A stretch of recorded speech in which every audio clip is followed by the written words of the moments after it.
ہوا گلے ملتے ہوئے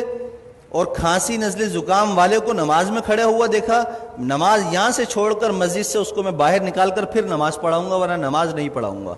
آپ لوگ احتیاط ہی نہیں کر رہے ہیں، الزام ہمیں دیتے ہیں، ڈاکٹروں کو دیتے ہیں، ڈاکٹر اپنی جان جو ہے نا ان کی عذاب میں آئی ہوئی ہے، مر رہے ہیں ڈاکٹر، ان کو وینٹیلیٹر نہیں مل رہے ہیں۔ آپ لوگوں نے کھیل بنایا ہوا ہے کرونا کو۔ بھائی یہ کرونا ختم ہونے والی چیز نہیں ہے، 5 سال تک ختم نہیں ہوگا، یہ آپ کو میں بتا دوں، لکھ کر دے رہا ہوں میں آپ کو، یہ چلے گا ایسے ہی۔ جب آپ سبزی کی دکان پر جا سکتے ہیں، آپ سپر مارکیٹ جا سکتے ہیں، آپ مسجد بھی آئیں، جمعہ پڑھیں، نماز پڑھیں، ڈسٹینس ختم کریں، نماز کے فوراً بعد ڈسٹینس پیدا کر لیں۔ سنت نفل پڑھنی ہے، پیچھے چلے جائیں، جگہ بدل لیں، اسی جگہ پر نماز نہ پڑھیں دوبارہ۔ یہ ایک کام تو یہ کریں، ہاتھ نہ ملائیں، ماسک کا استعمال لازمی کریں، ہر کوئی اپنے پاس رکھے، باہر سے لگا کر آئے، نماز پڑھتے ہوئے اگر کسی کو اتارنا ہے تو اتار لے، لیکن نماز سے پہلے یا نماز کے بعد اگر آپس میں سامنے کھڑے ہوئے بات کرنے ہیں، بغیر ماسک کے کوئی بات نہیں کرے گا۔ اگر کرے گا تو انشاءاللہ تعالیٰ اس کے خلاف بیان بھی ہوگا، اس کے نام لے کر پھر سب طریق کیا جائے گا۔ عزت بہت ہو گئی ہے،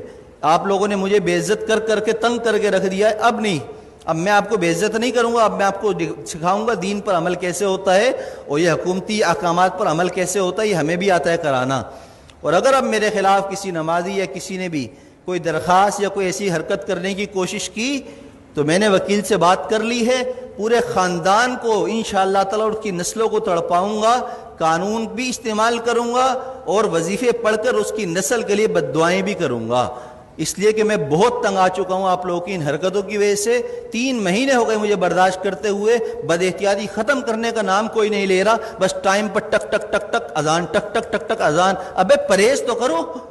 جو ڈاکٹر کہہ رہے ہیں وہ تو کرو، جو علماء کہہ رہے ہیں وہ تو کرو، اپنے باپ کی بات مانتے نہیں ہو، مولویوں پر انگلی اٹھاتے ہو، شرم نہیں ہے تم لوگوں کے اندر۔ میں نے کہا تھا، ہمارے نائب امام صاحب نے ایک جمعے کو رمضان میں نہیں تھا، تھوڑی سی رکعت لمبی کر دی تو پیچھے 2 لوگوں نے کہا کہ آپ کو نماز پڑھانی ہے، اتنی لمبی نماز پڑھا دی، شرم نام کی چیز نہیں ہے۔ امام کو ایسے کہتے ہو؟ پورا زندگی جس نے قرآن پڑھنے میں، علم حاصل کرنے میں لگا دی، تمہاری نماز پڑھاتا ہے، اس کو تم کہتے ہو نماز پڑھانی نہیں آتی؟ تمہیں تو طہارت اور غسل نہیں آتا، کیسے پیشاب کرنے کے بعد قطرے پاک کرتے ہیں اس کا طریقہ تمہیں نہیں آتا، پانی نہ ہو تو تم مولویوں کو سکھاتے ہو، اماموں کو سکھاتے ہو۔ خدا کے لیے ہاتھ جوڑ کر میں کہہ رہا ہوں، میں وزیر اعلیٰ نہیں ہوں کہ کرپشن کر کے ہاتھ جوڑ رہا ہوں آپ کے سامنے، میں امام ہوں، میرا کردار آپ کے سامنے ہے۔ 7 سال ہو گئے، میری ساری نمازیں سب کچھ، کسی نماز میں اگر میں نہیں ہوں تو اس کی کوئی نہ کوئی شرعی عذر ہوتا ہے میرے پاس، لیکن وہ عذر پیش کرنا میرا آپ کے سامنے نہیں ہے، میں آپ کے سامنے پیش کروں، اللہ کے سامنے پیش کر دیتا ہوں، میرا دل صاف ہے، مجھے ضرورت نہیں ہے اپنی صفائیاں دینے کی۔ لیکن احتیاط کیجئے، عمل کیجئے، جمعے کی نماز بھی مل کر کھڑے ہو کر پڑھیے اور فوراً جدا ہو جائیے، دور کھڑے ہو کر سنتیں پڑھیے، اور عصر کی نماز سے ماسک کا اہتمام کیجئے، جیب میں رکھ کر لائیے، پہن کر لائیے، بات کرنی ہو ماسک لگا کر پہنیے، مجھ سے مسئلہ پوچھنا ہو 1 فٹ دور بیٹھ کر مجھ سے مسئلہ پوچھیے، ہاتھ اور ملانے کی اور مجھے خیر خیریت لینے کی آپ کو ضرورت نہیں، الحمدللہ میں خیریت سے ہوں۔ اللہ ہم سب کو دین کی سمجھ اور عمل کی توفیق عطا فرمائے۔ میری باتیں کسی کو بری لگی ہوں تو پیشگی معذرت ہے، معذرت، جزاک اللہ خیر۔